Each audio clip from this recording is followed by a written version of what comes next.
ஒரு இலையும் ஒரு கல்லும் நதிக்கரையில் கிடந்தன. இலையை பார்த்து கல் பேசியது, எனக்கு ஒரு ஆசை. இந்த நதி கடலில் விழுகிற இடம் வரை அதில் நீந்தி பயணம் செய்ய வேண்டும். அதன் அசைவுகளையெல்லாம் புரிந்து கொள்ள வேண்டும். இலை பதில் சொன்னது, அது உன்னால் முடியாது. விழுந்த உடனேயே நீ மூழ்கிப் போவாய்.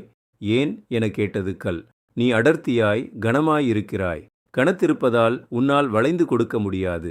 சருகு போல சலனமற்று இருக்க முடியாது. விரைவில் மூழ்கிப் போய்விடுவாய் என்ன இலை சொன்னது. வேகமாக வந்த அலை ஒன்று கல்லையும் இலையையும் நதிக்குள் இழுத்து சென்றது. இலை நதியின் மீது அழகாக மிதந்து சென்றது.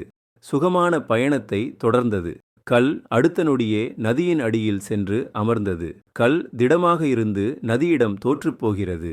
இலையோ நதியின் ஓட்டத்திற்கு தகுந்தபடி தன்னை ஒப்படைத்து துடிப்போடும் துள்ளலோடும் தொடர்ந்து பயணித்தது.